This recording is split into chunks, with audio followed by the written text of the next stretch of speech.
Here we go. I'm going to admit everybody.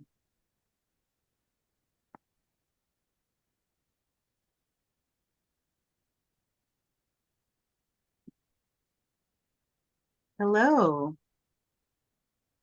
Hi, everybody. It would be lovely to see your faces. Don't be shy.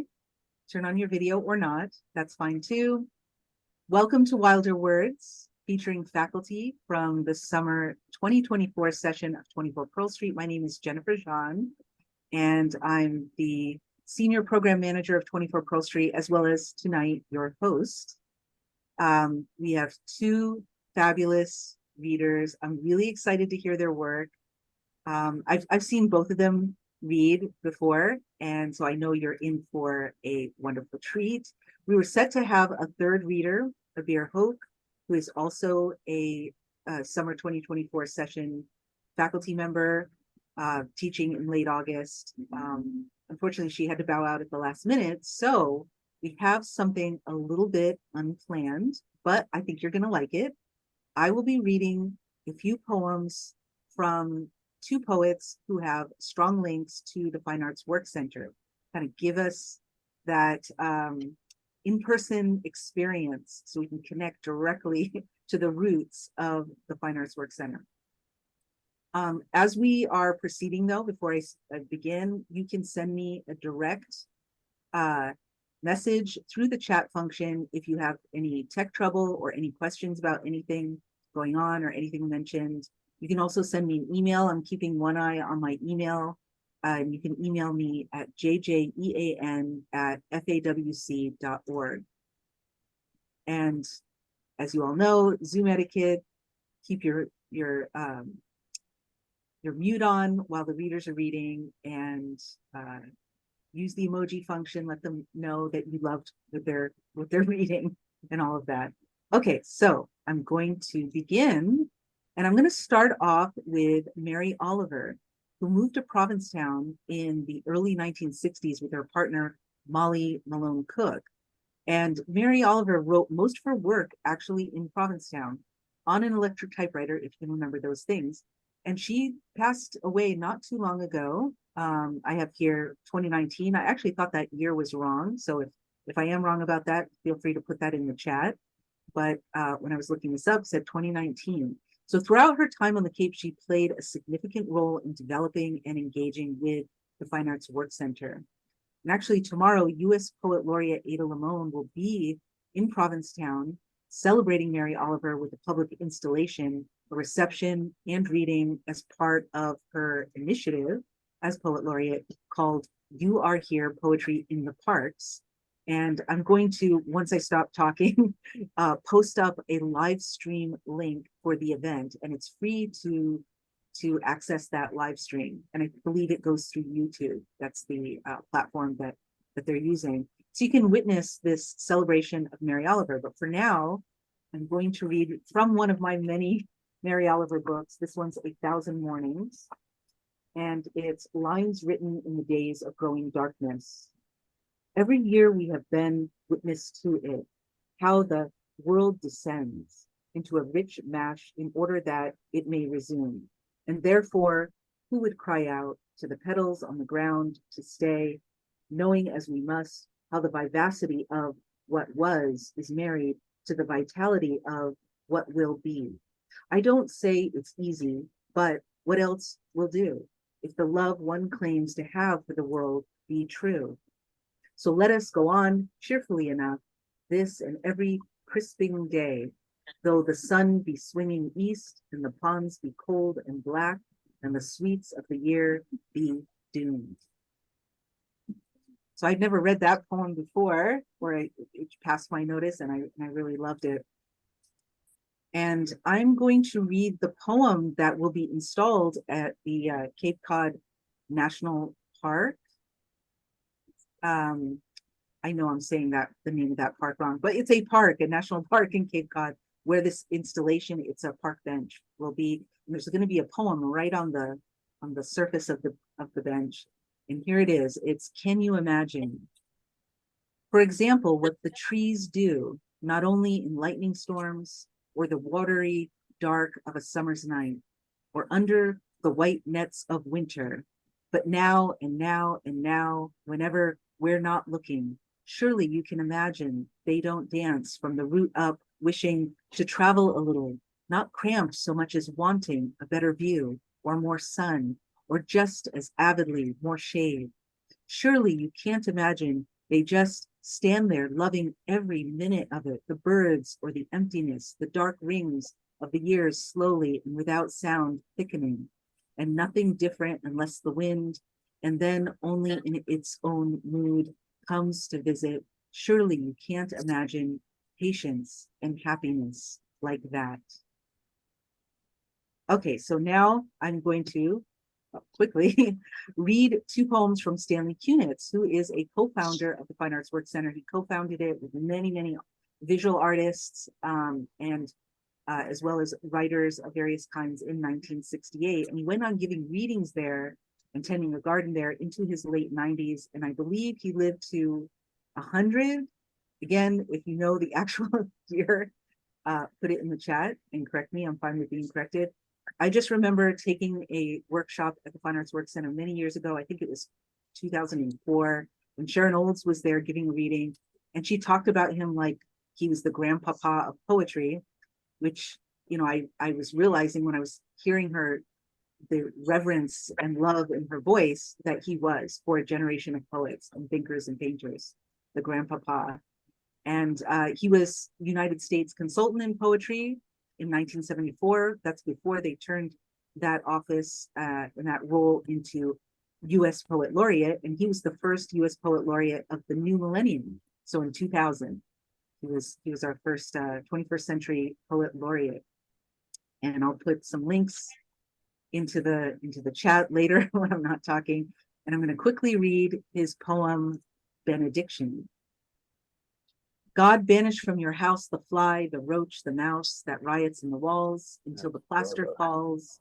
Admonish from your door the hypocrite and liar.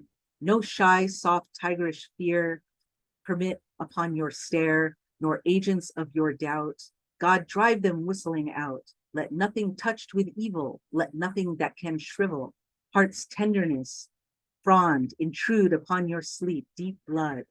Against the drip of night, God, keep all windows tight. Protect your mirrors from surprise, delirium. Admit no trailing wind into your shuttered mind to plume the lake of sleep with dreams. If you must weep, God, give your tears, but leave you secrecy to grieve, and islands for your pride and love to nest in your side. Whew. It's been a long time since I've read a rhyming or near rhyming poem, so that was an adventure. And lastly, I'm going to read another brief poem of Stanley Kunitz, The Layers. I have walked through many lives, some of them my own, and I am not who I was, though some principle of being abides from which I struggle not to stray.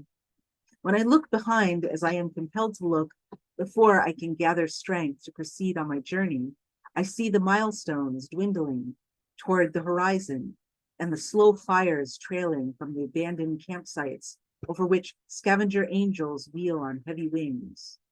Oh, I have made myself a tribe out of my true affections, and my tribe is scattered. How shall the heart be reconciled to its feast of losses? In a rising wind, the manic dust of my friends, those who fell along the way, bitterly stings my face. Yet I turn, exulting somewhat, with my will intact to go wherever I need to go, and every stone on the road precious to me. In my darkest night, when the moon was covered and I roamed through wreckage, a nimbus clouded voice directed me.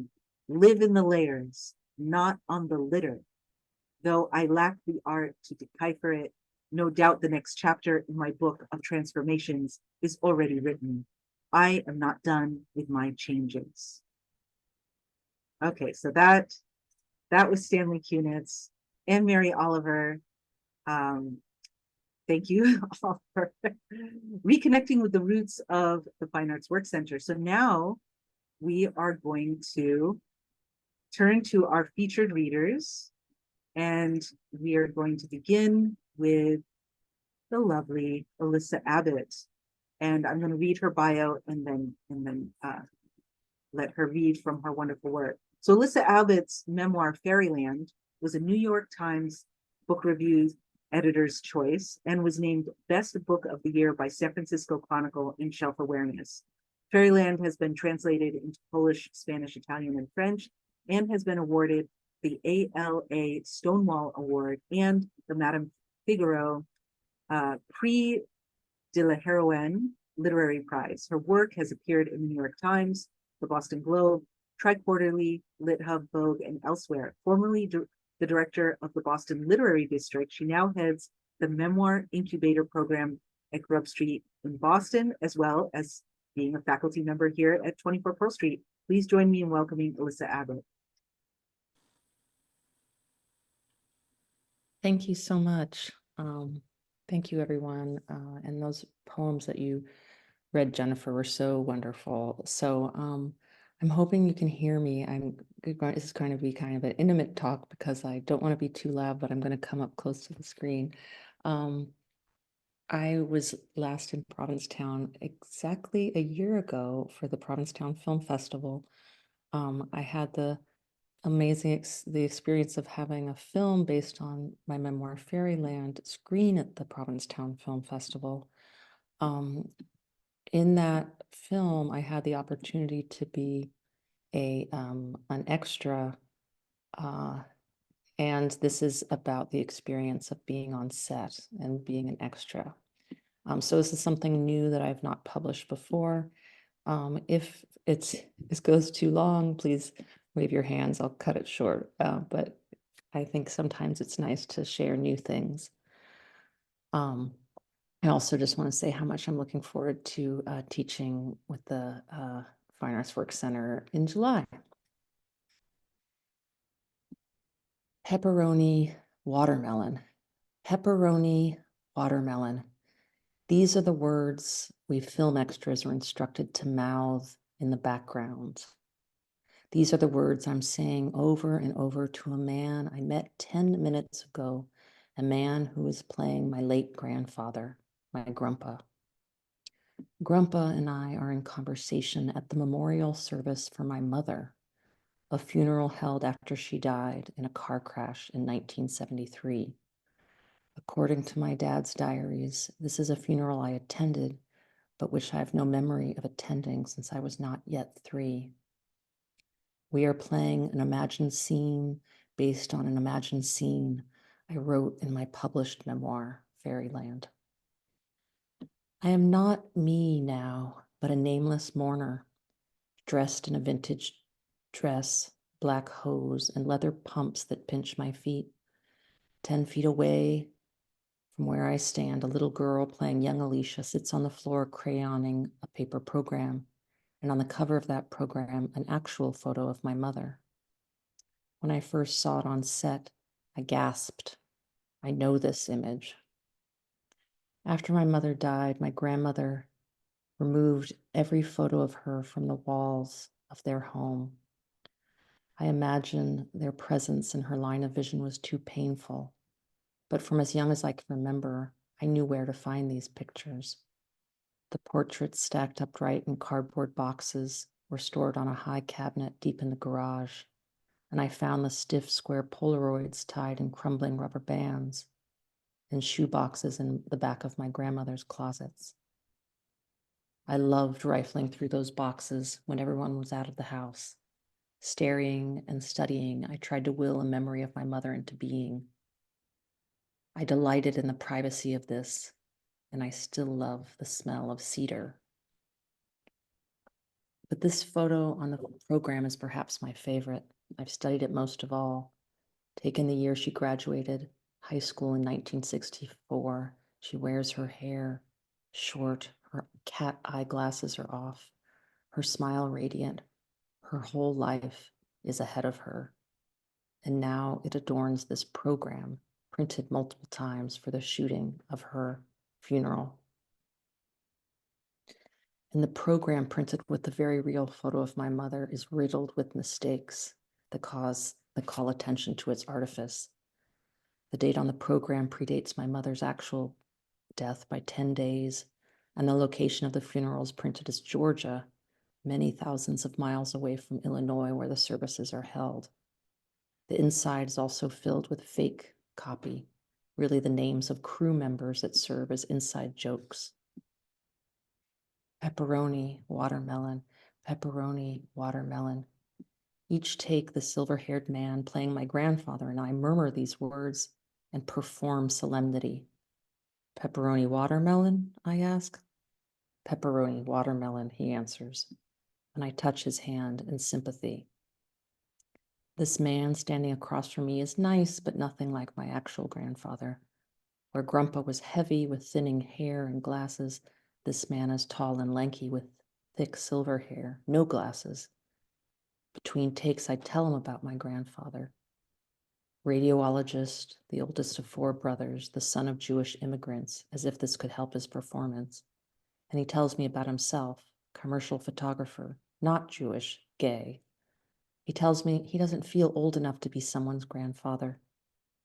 Think of yourself as someone's father, I say, to reassure him, as if I also don't need reassurance. I look around the room dressed to look like my grandparents' home, or rather some grandparents' home on the occasion of their daughter's death. Coffee urns, foil-covered casseroles, and plates of egg salad sandwiches are laid out on tables. Details in the wall hangings and furnishings suggest early 70s suburbia, lots of yellow and floral patterns. In this shot, young Alysia scribbles on her mother's program, while 2 mourners at the service gossip about the circumstances of her death. Millie, it was a truck they hit, one of those massive pulpwood trucks. The newspaper said she actually flew out the window. Jean, who was the man she was with? Millie, he was a patient Barbara was treating for suicidal depression. Ironically, he was the one who survived. It was, in fact, a pulpwood truck. I found this detail in an old newspaper in the small Tennessee town where the accident took place. And it's true there was only one survivor in the accident, my mother's lover, who happened to be her patient. My father was at home with me. He was the one who answered the phone call from the hospital. The ringing of this phone that I imagined in my memoir will be the scene that opens this film. The ringing is the first sound you'll hear, but I don't know this yet. Right now, I hear only these words repeated multiple times. It was a truck they hit, one of those massive pulpwood trucks, while I mouth gibberish, pepperoni, watermelon, take after take.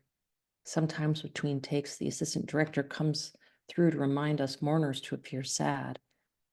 The extras imagine that sadness, the death of a young woman in a car crash. She's only 27.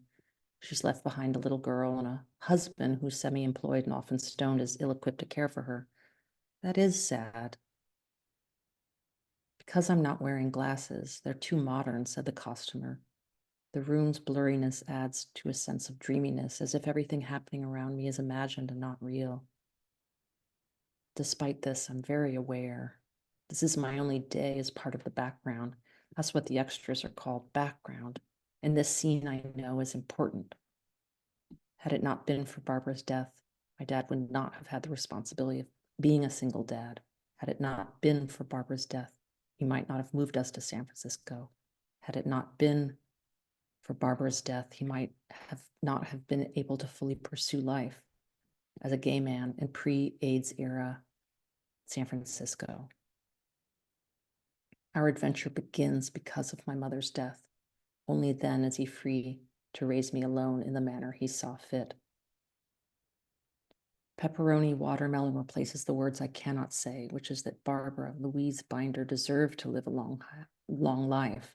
She deserved to be more than a photo on a program, more than a scene in a movie, with a death that serves as a catalyst for change. I often imagined a life where she hadn't been in that car, where that car hadn't hit the massive pulpwood truck, the long life she might have lived. Likely she and my dad would have divorced. I picture her hosting dinner parties and listening to Fleetwood Mac. I see ferns hanging from macrame planters and a house full of dogs. I'm told she loved dogs. But she did die in 1973. I wrote about it, and here I am almost 50 years later acting out the scene in a room full of strangers.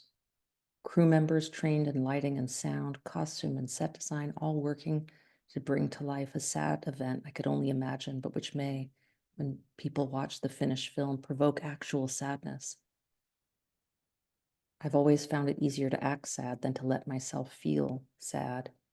When there's a script to follow, there's a clear beginning and an end, and otherwise, for me, to be sad is to be vulnerable to a great black maw of feeling. And when I've been in situations that would warrant real sadness, I felt anxious, guilty, irritable. I snap at my family members. I second guess my choices. Perhaps this is because irritability and self-doubt are more familiar, or they're feelings that don't leave me feeling quite so vulnerable. During today's shoot, I'm nervous, but the set is dressed and mic'd, helping create a sense of distance from whatever I'm feeling. Though this film is inspired by my story, which is itself a simulacrum of my life, it no longer belongs to me. It's the creation, the property, the exercise for dozens of strangers, all working in concert to try and evoke what the director wants to evoke. Walking through a set dressed to resemble the locations of your most resonant memories is both real and unreal, bizarre and bizarrely familiar. This kitchen is not my grandmother's kitchen, yet the photo on the fridge is an actual photo of me. The bedroom is nothing like my mother's bedroom. And yet, hanging on the walls are actual framed photos of Barbara and Janet that once hung in my grandmother's house. Does this proximity to the real deliver realness? I could go on, but I think I could pause right there, Jennifer. Maybe I should just stop there because I don't know how much time has just passed. I want to make sure I have time for everyone. You have a little more time. I don't know if you want to read from the memoir or to continue a little bit longer. Do you have a little bit Okay, of time? I'm going to just going to skip forward to a moment that yeah, thank you very much for that. It's my last day on set now, and I can't bring myself to leave. That's to say, I can't explain or contain the feelings that leaveness provokes. And for 3 days, I walked in this world built loosely from my words, and grief erupts. Should I be leaving? Should I try to come back? How can I take this with me? And I get the idea to ask the cast and crew members to sign my mother's funeral program, just like I used to ask classmates to sign my yearbook on the last day of school. I'd like another photo taken with my phone. This will be something I can hold in my hands. So I move from floor to floor, room to room, approaching different people, saying, "This is my last day. Would you sign this?" And the exercise gives me something to do, some order. Some folks just sign their names. Others write about how much the story means to them because they knew someone who died of AIDS, an uncle or a colleague. I asked the Oscar-winning actress who plays my grandmother. I've taken no photos of her and don't want to appear like a fan asking her for an autograph. And she writes in the center how glad she was to play my Munka. That's what I call my grandmother, Munka. But then she doesn't spell the name as it should be spelled, but rather with a K, Munka. And this feels fitting. She's my grandmother, but not my grandmother. She doesn't even know how to spell her name. I'm most nervous saying goodbye to the actor playing my father. He's still dressed in the 70s incarnation of my dad. Jeans and plaid flannel shirt rolled up at the elbows. I find him near a truck twisting open a can of dip, chewing tobacco. And I'm struck by the carnality of him, his sweating self, his scraggly mustache and sideburns. Meeting the actresses who played young me was curious, but unremarkable. I am me, and I see them as actresses playing a character. But my father, in the form of this actor dressed and styled to look like him, is someone I've missed for 30 years. And he writes in my program that he can't yet tell me why his playing this part so important. He promises a future encounter. I'm struck by how much I want to be near him, how much I can't bear to say goodbye, to let him go. It's ridiculous, I think, embarrassing. And I wonder if this actor senses my nervousness. Maybe this is why he promises we'll reunite at a later screening to get me off his back. And now I feel like the girl who has a crush on a boy, the one she can hardly be around for fear that he'll notice, that she'll mess up and ruin everything, that I'll scare him away. I need him more than he needs me. I also had been told that after I leave the set and return to my regular life in Boston, my father, aka Steve, will die, and I'll have to miss these days on set. And back in Boston, I wonder when it will happen, what it will look and sound like. Fortunately, the crew I met on set, the ones who signed my program, try to help me through this second parting. Maggie in costumes will send me photos on the phone. Here's my dad in bed, using a magnifying glass to read like my real dad did because he's going blind like my real dad did. And here's a photo of him on the bathroom floor, shivering on his side, curled up next to the toilet, wearing nothing more than a plaid shirt, underwear briefs. This is another death played out.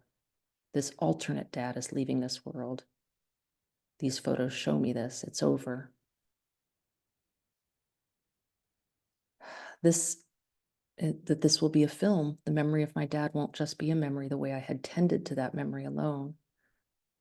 Now a grief I felt so privately, a loss I've carried alone for decades, might be felt by everyone who watches the movie. I write, so not to feel alone sometimes with my memories, but writing can be so solitary. You write alone, just you and your words, and even after the work is published, that act of reading is a private act between text and reader. I rarely get to share in real time the experience of someone reading my writing. But in the theater, I hear neighbors cry. I will hear them cry. This grief speaks to our shared grief, the shared loss of that time. I wanted to be on that set because I wanted to be part of this process. But in the final edit of the film, you won't even see me in that funeral scene. I will be cut from my own life story. The shot will almost entirely be a close-up of a young actress playing a young me drawing next to her dead mother's face. But I'll know I was there, and that will be enough. Thank you. Thank you so much. Wow. I think everybody joins me in the wow. That was wonderful and definitely intimate. Thank you for sharing that with us. So for everyone, I posted in the chat a link to Alyssa's book, Fairyland, which the film was based on. So check that out.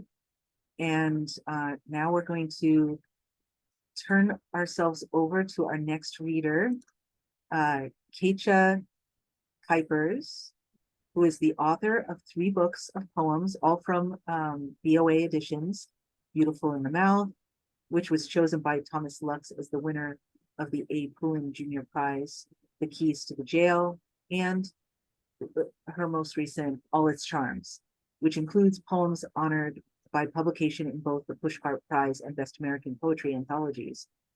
Keitje's poetry and prose have appeared in the New York Times, American Poetry Review, Poetry, and over 100 other magazines.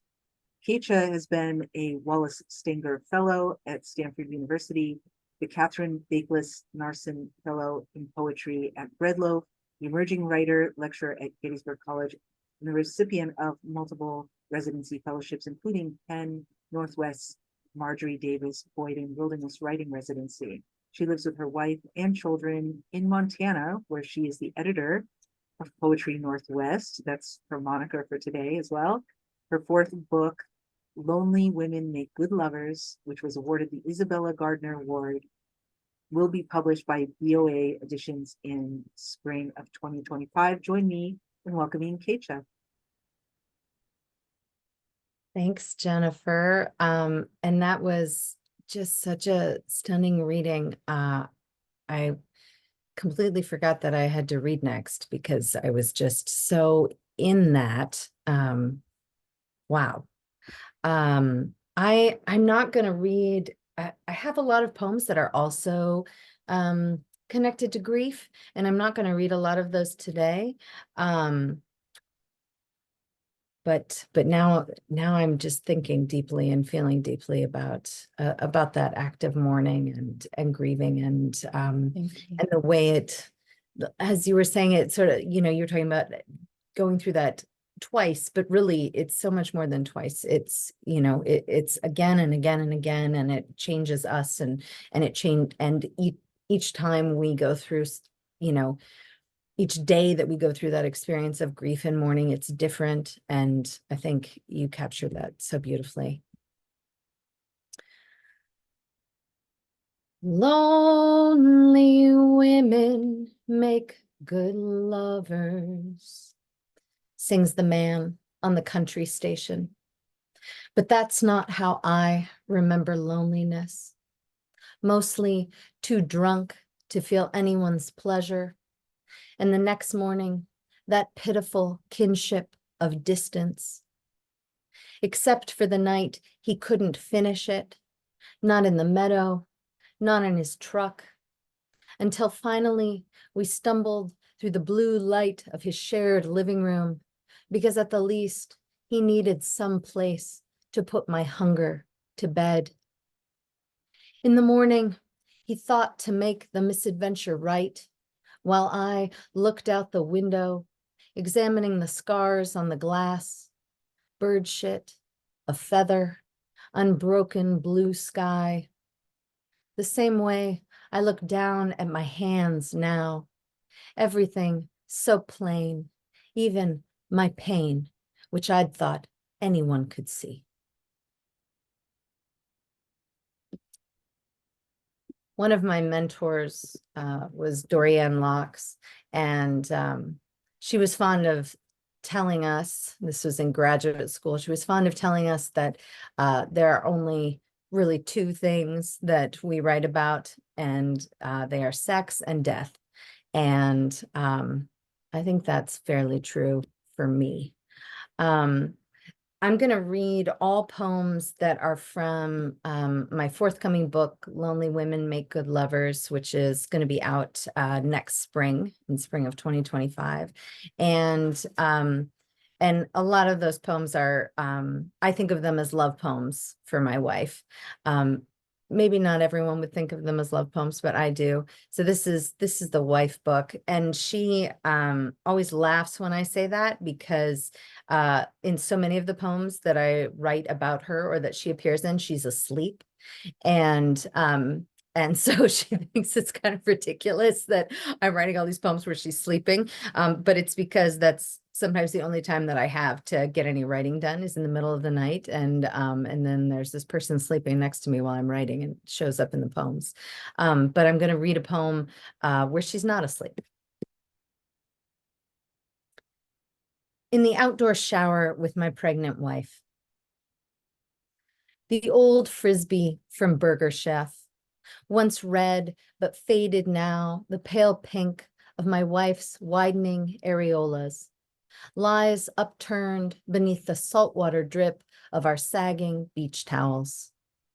This world is full of objects succumbing to the gentle ebb of decay, but her body, loosening breasts and blue-veined thighs caught in a cascade of wet light as she turns beneath the showerhead's senseless spray, is not one of them. That low-blooming shudder and heft at her hips can't compare to her belly button skin, stretched taut and thin, become the pale sail of a boat screaming into harbor.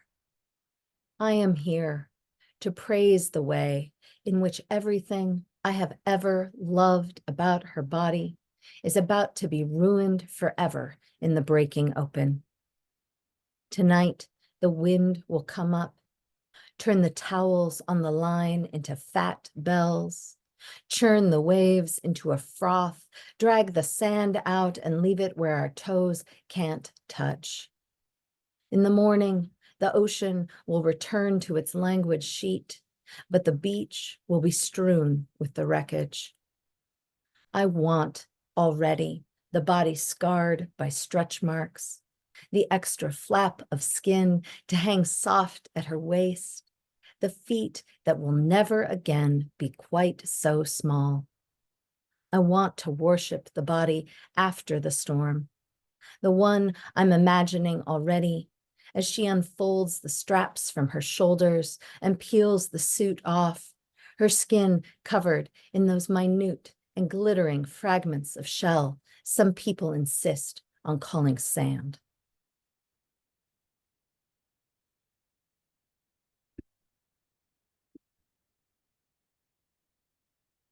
So you can see I'm in this wood paneled room. I'm in a cottage on Lake Michigan that I come to every summer. And my parents were high school sweethearts from Holland, Michigan, which is right on the lake. And my mom grew up pumping gas for rich tourists from Chicago who would come here every summer to get away from the city's heat. And she always said that someday she would stay on in a cottage on Lake Michigan in the summer. And so for the last few years, we have come here with my mom and stayed in this little cottage so that she can have that tourist experience. And this is still where almost all my extended family lives. And so we come back and we see my cousins and my aunts and uncles. And I have written about one of my cousins multiple times, my cousin Julie. And I think maybe this is part of what I was thinking about when I was thinking about grief. The way that, I think I've written the poem and then I write another poem. And then I think, oh, I've written that poem. I've written that topic. I've written that story. I've written that grief. But I think maybe we never stop needing to write the grief. Pregnant Girl Creek. There's a girl leaned back against the chains of the bridge, clutching her belly through the thin rayon of her dress, like it's covering the underside of the sun, while her friend tells her to tilt her head right or left for the photos she's taking with a phone, each turn making a stripe of pink bangs flash across the girl's face, like the fan of a bird's fragile wing. And what I mean is that she doesn't have much money, and also that I know her, which isn't possible since the girl I know is dead, her children born and half grown already, nothing of her own shimmering left in this light-sieved moment, but the memory of her sweetness, which was true as this creek is cold, even at the end, when she'd lost her kids and was ashamed of herself. And I think about how careless people like to say that it doesn't cost anything to be kind, but that some of us know the truth, which is that the price of cracking yourself open to the world long enough to feel love for a stranger, which is the same as feeling love for yourself, is dear, so that it hurts more than a little to lean in as I pass by and spend it all on this girl, telling her how pretty those pictures are going to be.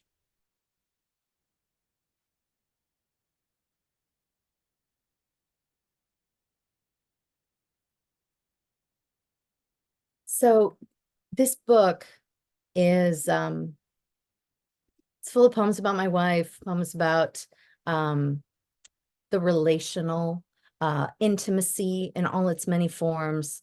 And so that's part of the reason that I decided to teach this this one-off class on, oh, my computer screen just changed. Oh, that's amazing. Wow. I didn't do that. That's so cool. Now I'm made of grass. All right. Anyways, that's why I've decided to teach this one-off class on sex poems, because I kind of set myself the task of writing a lot of them for this book. And part of my struggle with taking on that challenge was that being bisexual and married to a woman, but having loved many men in my life. Wow, that makes me sound really fun. Having loved many men in my life. Actually, my mother once said to me, she said, I was weeping over a breakup, and she said, and I said, I'm never going to find that one person. And she said, maybe you are meant to love many people. And I do feel so grateful for that thing that she said to me. But anyways, this identity, this this interesting identity of mine sometimes makes me feel challenged when I'm trying to write poems about love and intimacy. And how do I cram so much of who and what I've loved in this world into a poem? So that was sort of the task that I set for myself. And this is one of those poems. Bleeding. The world is trying to kill me. One news story, one sneeze, one bad president at a time. And maybe I don't care anymore if I'm dead. That's what I used to think when she put her fingers inside me. I don't care if I die. It felt so good. She loved my body when it stank, when I hadn't showered or brushed my teeth. She loved it in cheap hostels or in apartments haunted by a stranger's cigarette smoke, beneath the pale, hushed sheets of her childhood bedroom. When I was ill, on drugs, the day after I'd gotten out of the hospital, and every week of every month for years. Nothing stopping us.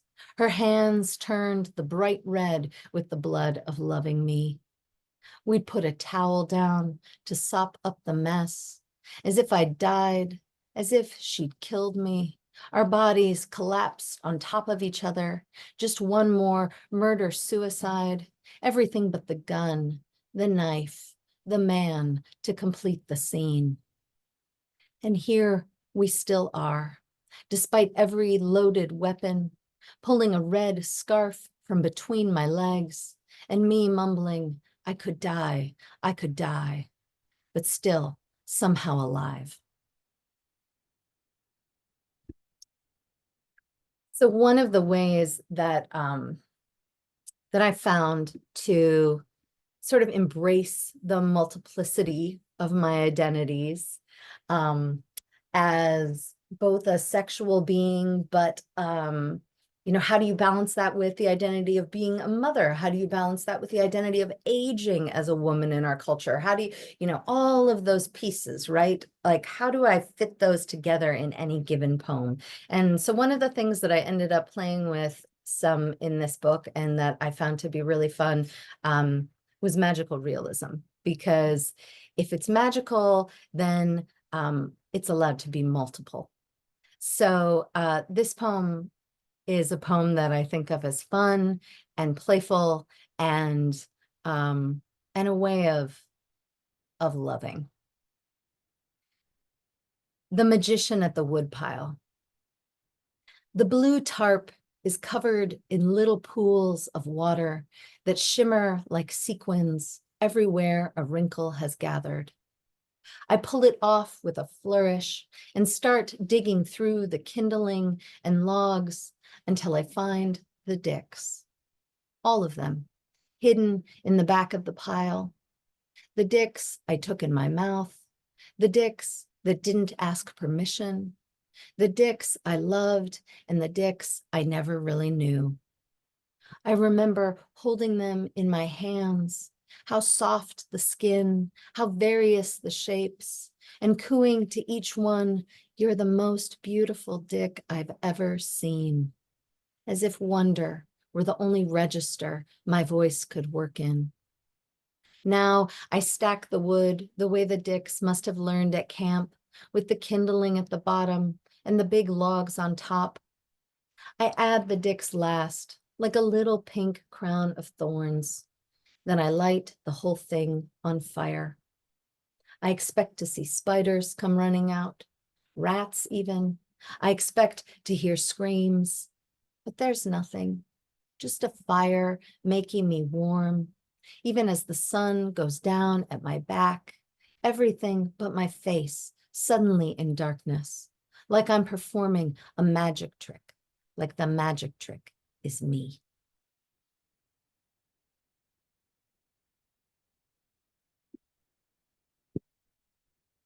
Okay, I'm going to read one more brave poem here. So do any of you listen to David Naiman's podcast, Between the Covers? fabulous, fabulous. He is, I think it's just the best literary podcast out there. He does such tremendous research on each of his guests before they come. The questions he asks are not like the kind of scrape the surface, like, tell me about your new book sorts of questions. He'll be like, so in your dissertation that you wrote 25 years ago, I found this passage, and like, he just pulls all this amazing stuff together. So, so I listened to his podcast a lot, and he interviewed Alice Oswald, the British poet, and she is, of course, not just a poet, but an incredible scholar, an intellectual, and they talked a lot about the tradition of Greek poetry, and it's always kind of amazing to me, like where a poem might come from, and so this poem happened after I listened to that interview. Greek chorus. Having not touched myself in some time, owing to the erosion of incremental sadnesses that can detach a person from their body as cleanly as a cliff is sheared from a coastline, the doctor informs me that loving myself is now my job. So I take up my own 2 fingers and work them with the seriousness of earned salt and an imaginary salary into the littoral cavern of my pussy. And like a wave that sweeps the unsuspecting from the rocky breakwater, quite suddenly, everyone who has ever fucked me is fucking me again. My wife's warm breath between my thighs, crooning softly, I'm a good girl, into the crook of my lifted knee. And each lover who came before her, teasing me open the little suck and pop of it, till I am wide-eyed and gulping. Scholars say in Homeric tradition, when you recite a character, you not only become that character, you join the chorus of any poet that has sung it before you.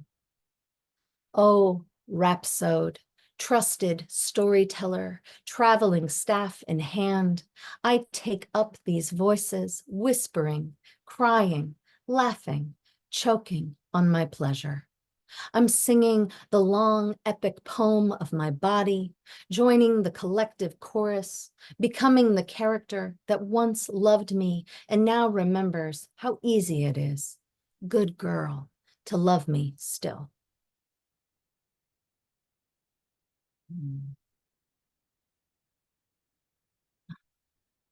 Jennifer, do I have time for 2 more or 1 more? What do you say? 1 or 2? I think one more is good, and then I'm Sure. gonna wrap things up for everybody, so stick around. Great. All right, I'm going to end with 1 more wife poem. I think, you know, some of what I talked about today is this idea of working complication into our poems. And for years, I think I was trying to do 2 things. 1, make my poems really legible for any audience. And so sometimes I would take all those complicated identity elements and kind of try to smooth them out in order to make a more legible narrative. And I think also I was trying to like polish the poem itself in terms of craft into something that had no rough surfaces and no rough edges. And so the poems in my book, whether they're sexy poems or poems about grief, I'm interested in both making the narratives bumpier and the stories bumpier, and also allowing the poem in terms of craft to have rough edges as well. And this is one of those rough-edged poems. This is called The Rats. The rats. They come home with our daughter because there's no one at school to feed them on the weekends.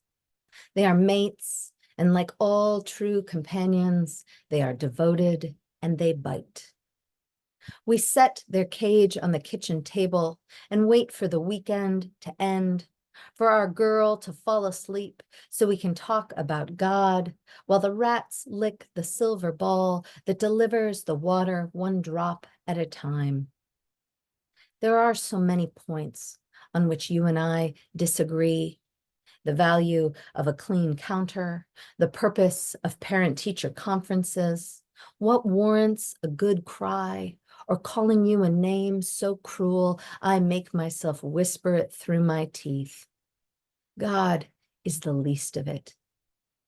When I think I'm so angry I could hit you in the face, you turn yours to me with a look of disbelief. The rats, meanwhile, have turned up the volume. Tick, tick, says the silver ball as their teeth click against it, thirsty as ever, thirstier still at night when the darkness wakes them. And during the day, when they're curled together in their flannel hammock, head to tail, two furry apostrophes possessing nothing but each other, paws pressed together as if in prayer, to what gods do they prostrate themselves then? God of fidelity?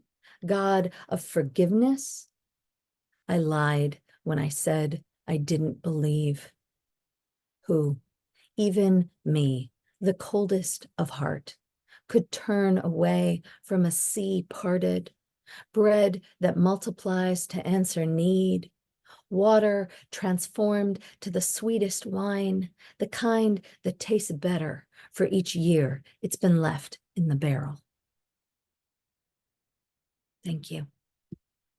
Wow, amazing. Another wow. So this has been an incredible pair of readers here. I know everyone agrees with me about that. Thank you both so much. This is for everyone out there. I'm posting in the chat several links. But first I want to say that all of you, as well as anyone who's registered for Wilder Words, will receive a link to this recording so you can share it with others. Definitely share it. These two are amazing. But also you'll receive a discount code that's specifically for people who registered for Wilder Words, and you can apply it to either of these two great writers workshops. I'm encouraging you to do that, but also to any of our summer 2024 workshops. And if you just copy and paste those links on the side, I've included a link to register for our free submit-a-thon on July 25th, as well as to our student open mic night. If you're a registered student, you get invited to do your own reading and participate. And we record that and share that with all of our newsletter list folks in the thousands, so it's worthwhile doing, as well as a scholarship link. Our scholarships are due tomorrow, so check out that link if you want a scholarship that would cover the entire cost instead of just that discount code. And then the last link I shared is for the catalog, so you can take a look at which workshops you like and all of that. So that's it, everyone. Keep writing, keep dreaming, and I will see you all at the next 24 Pearl Street event. Thank you so much.